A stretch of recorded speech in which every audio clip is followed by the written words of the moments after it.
शेतकरी मित्रांनो, तुम्हाला पावसाळ्याच्या हंगामामध्ये टोमॅटो पिकाची लागवड करायची आहे, परंतु तुमच्या भागामध्ये पावसाचं प्रमाण जास्त आहे आणि मग अशा वेळेला आणलेली रोपं टिकत नाहीत, विल्टिंगची समस्या येते किंवा झाड तितका परफॉर्मन्स देत नाही. मग अशा वेळेला नेमकं करायचं काय? तर या सगळ्या प्रश्नाचं सोल्युशन घेऊन ओम गायत्री नर्सरी अशा पद्धतीनं टोमॅटोची ही नव्या पद्धतीची ग्राफ्टिंगची रोपं घेऊन आले, ज्याच्यामध्ये तुमच्या पावसाळ्याच्या टोमॅटो लागवडीतील सगळ्या समस्यांची उत्तरं ही वन शॉट सोल्युशन मध्ये दिली गेलेत.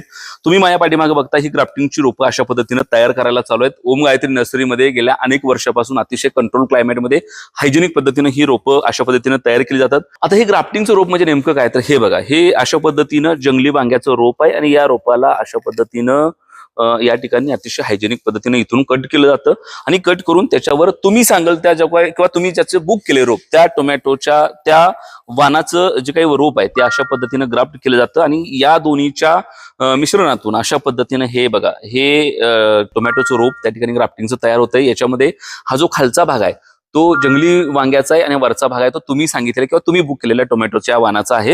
आणि मग याचा नेमका फायदा काय होतो की नेहमीची टोमॅटोची लागवड सोडून अशा पद्धतीने ही ग्राफ्टिंगची लागवड का करायची? तर याचा सगळ्यात महत्त्वाचा फायदा म्हणजे पावसाळ्यामध्ये शक्यतो लागवड केल्यानंतर मी म्हणालो तसं बऱ्याच वेळा रोप विल्टिंग होतं किंवा झाड तितका परफॉर्मन्स देत नाही किंवा त्या बाकीच्या रोगाच्या बाबतीतला अटॅक मोठ्या प्रमाणामध्ये होतो किंवा मग पाण्यामध्ये ते टिकत नाही, नेमॅटोडचा अटॅक मोठ्या प्रमाणामध्ये होतो. मग अशा वेळेला जर जंगली वांग्याचं रोप असलेल्या रूटवर जर टोमॅटोचं ग्राफ्टिंग केलं तर त्याचा टॉलरन्स अतिशय चांगला आहे, ते दणकट आहे, त्यामुळं चांगल्या पद्धतीचा परफॉर्मन्स करता येईल. त्यामुळं यातून चांगल्या पद्धतीनं शेतकऱ्याला एक सशक्त अशा पद्धतीचं टोमॅटोचं झाड मिळू शकतं, जे चांगल्या पद्धतीचं उत्पन्न देऊ शकतो.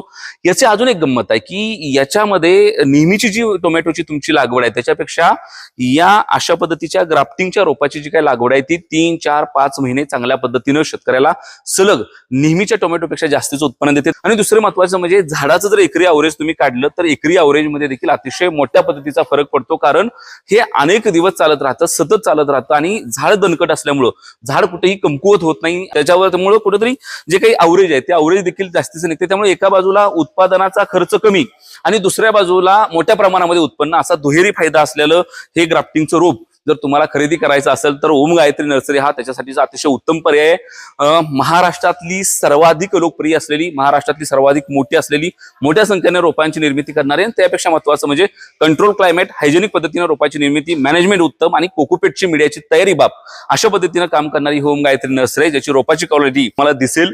खऱ्या अर्थानं जर तुम्हाला या पावसाळ्याच्या हंगामामध्ये अशा पद्धतीनं अतिशय दणकट, चांगला उत्पन्न देणारा, कमी खर्च लागणारा अशा पद्धतीने जर टोमॅटोचं उत्पन्न काढायचं असेल तर ग्राफ्टिंगची रोपांची निवड महत्वाची. आणि ती रोपं कुठे निवडायची असतील तर अनेक वर्ष विश्वासाची परंपरा असलेली ओम गायत्री नर्सरी हा त्यासाठीचा निश्चितपणाने उत्तम पर्याय आहे.